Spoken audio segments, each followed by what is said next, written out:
We are back again on cricketworld.com, and it's an action packed day, the third day of the second test match between India and England at Edgbaston in Birmingham. And as always, I've got my friend and colleague Nikhil Narayan with me. Nikhil, how do you explain the third day's play? Action packed day, England scored 330 for 7, of which 303 came through one partnership, and everything else was completely bamboozled, to say the least, because you had six ducks in all in that innings from England. What happened there? Absolutely, Chandresh. What a seesaw day three we saw at Birmingham at Edgbaston. India got 2 wickets. Mohammad Siraj got 2 wickets in his first over. Then that triple century partnership, and then India coming back with the second new ball. Absolutely. A breathtaking day's play. Day three.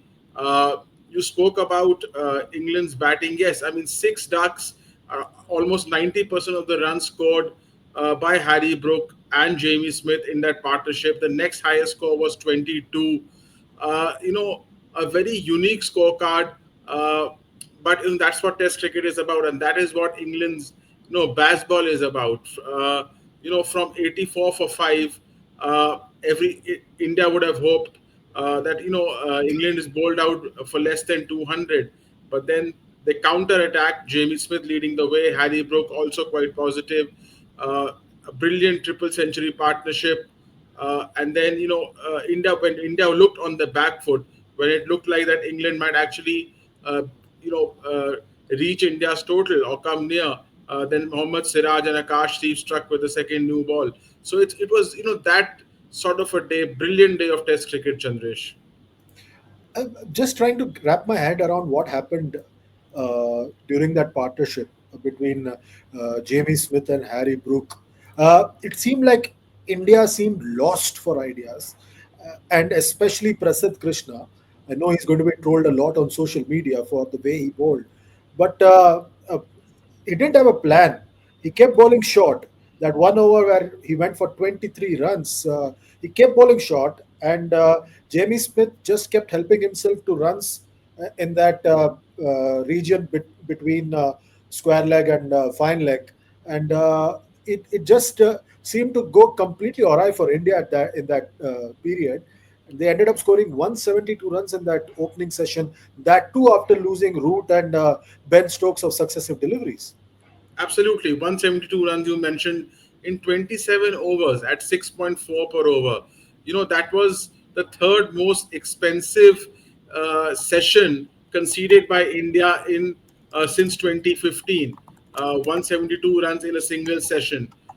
So you can imagine,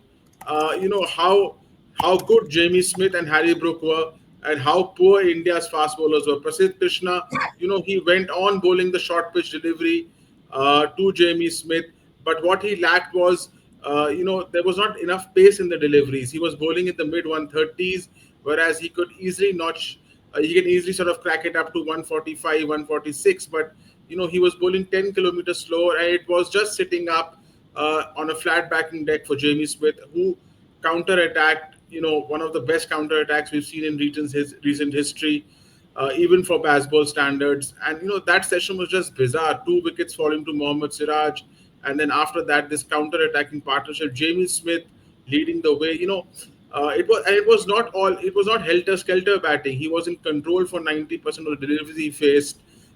He defended well. He attacked. There were cricketing shots when he attacked. So it was not, there was no heave. There was no, blind hitting. It was all calculated run scoring. What baseball is known for, Chandresh. And India pulled things back in the post lunch session, relatively, considering they scored 172 in the morning session. In the second session, it was relatively calmer because even Prasidh Krishna and the others were bowling a lot up to the batters, not bowling short. But even then, they went for plenty of runs.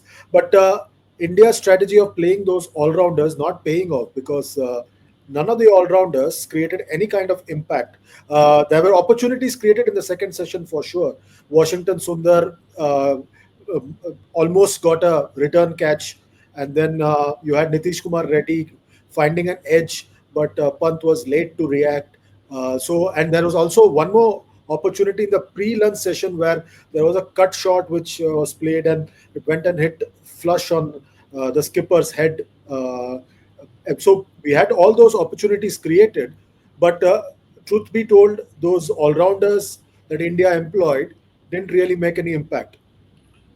Yes, Chandresh. I mean, Washington Sundar contributed with the bat, which was an important knock. But if you see his bowling, he was neither restrictive, going above five and over, nor did he pick any wickets. Nitish Kumar Reddy again bowled just 6 overs, conceding 30 runs. Not much venom in his bowling. Prasidh Krishna was, I mean, not an all. Ravindra Jadeja for the other all-rounder. A little disappointing for me, going above four and over. You expect Jadeja, even if he's not picking wickets, to be around three and a half. But he was facing a red hot Jamie Smith and Harry Brook at the peak of their prowess. So the three all rounders, very disappointing with the ball because neither did they pick any wickets between them, nor were they able to restrict the flow of runs. And it all changed post tea, like it happened on the first 2 days. Plenty of wickets fell post tea or at Edgbaston, and the same thing happened on the third day as well. And it started with Akash Deep picking up Harry Brook, and after that, it somehow felt like a procession because England lost 5 for 20, and both Akash Deep and Mohammad Siraj cleaned up the tail. Uh, what do you make of those 5 wickets falling in a jiffy? So on this wicket, the new ball is very important. So yeah, we have seen wickets have fallen with the new ball or with the second new ball. So when the ball is nice and red and shining and hard, it is doing something with the seam, also swinging a little. But once it gets old, 15, 20 overs old, the batsmen make merry, as we've seen from both sides.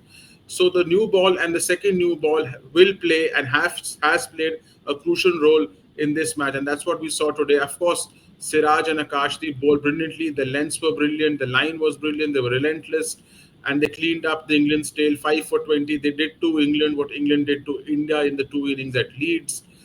Interestingly, it's a coincidence, Chandresh, that India, had lost their first 5 wickets.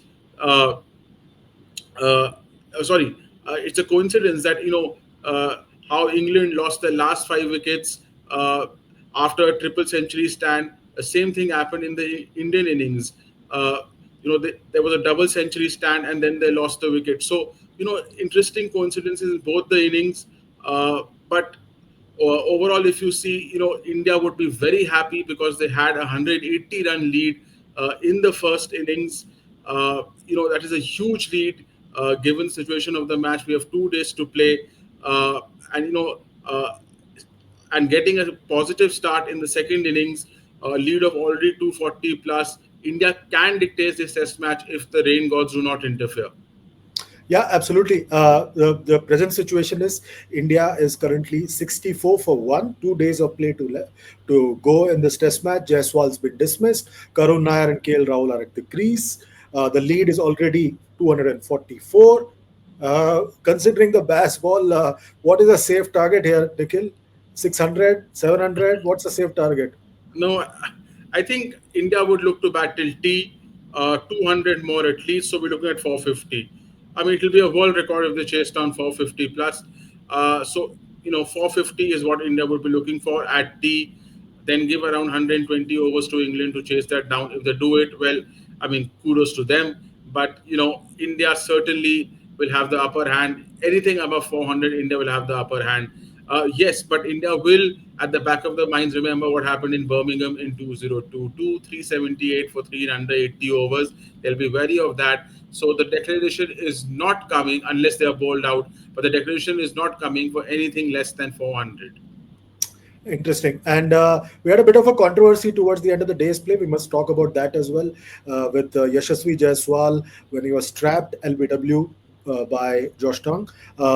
He reviewed, he took his time, the clock kept ticking, and I saw that it went up to zero, and then he reviewed. Uh, Ben Stokes took umbrage to that, but the umpire checked with the TV umpire and said no, he was well within the right. There was a bit of a booing around from the crowd as well.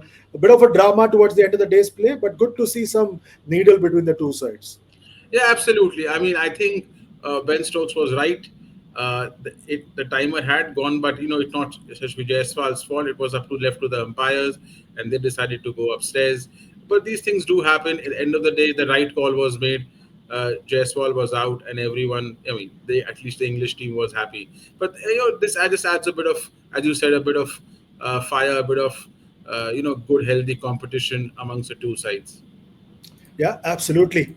So that's it for today from Nikhil and myself. We'll be back again with a review of the fourth day's play. All you need to do is log on to cricketworld.com, keep liking, sharing, subscribing, and commenting on all our videos and be part of the conversation like Nikhil and I have been having all through. And we'll be back with the fourth day's review. Till then, take very good care of yourselves. It's goodbye and goodbye from God bless from both Nikhil and myself for today. We'll be back with the fourth day's review. Till then, goodbye.